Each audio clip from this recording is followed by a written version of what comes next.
Welcome to Legends on Wheels. What if I told you that one car became so famous? It wasn't just remembered for its speed, its design, or its engineering, but because it was chosen as the ride of the world's most iconic spy.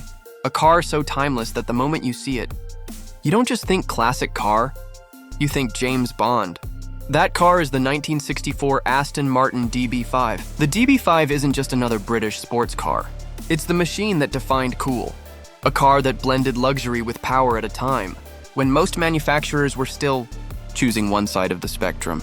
The moment it rolled out of Aston Martin's factory in 1963, it didn't just impress, it set a new standard for what a sports car could be. But what really locked it into history was Hollywood. When Sean Connery's James Bond got behind the wheel in Goldfinger in 1964, the DB5 transformed from an elegant grand tourer into an international star. Suddenly, everyone wanted a car that looked like it could outwit villains and outrun danger. But what makes the DB5 so special beyond the Bond spotlight? Let's break it down. Under the hood, the DB5 was no slouch. It came with a 4.0-liter straight-six engine, producing 282 horsepower. That meant this sleek grand tourer could hit 145 miles per hour and go from 0 to 60 in about 8 seconds.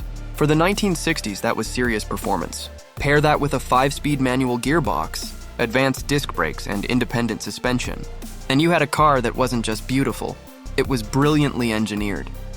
And then there was the styling. Designed by Carrozzeria Touring of Milan, the DB5 had flowing lines, a long hood, and that signature grille that instantly said Aston Martin.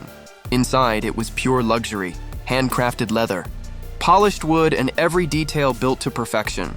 It wasn't just a car to drive, it was a car to be seen in. Of course, the Bond connection pushed it into another universe of fame. The DB5 in Goldfinger wasn't just a car, it was a gadget-filled dream. Machine guns, ejector seats, revolving license plates, bulletproof glass, the works. It was fantasy layered onto reality, and it cemented the DB5 as the ultimate spy car. Even though the real production cars didn't come with all those tricks, it didn't matter. In people's minds, the DB5 was forever linked to adventure, danger, and charm.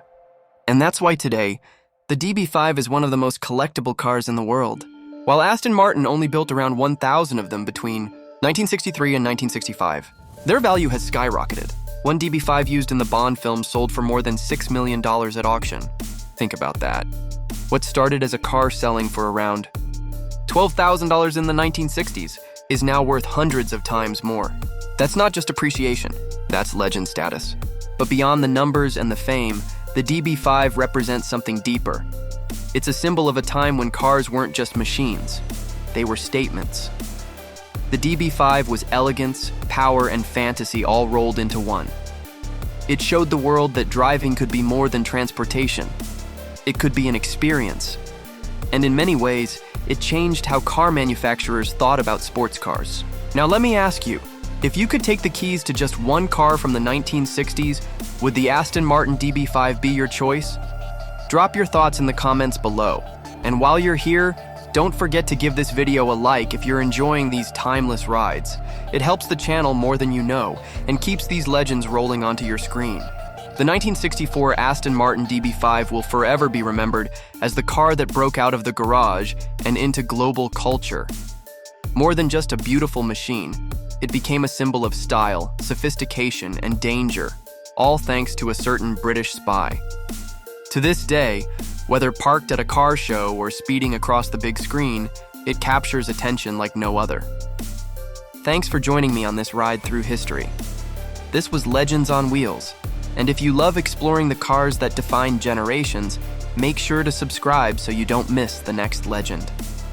Because trust me, there are plenty more stories where this came from.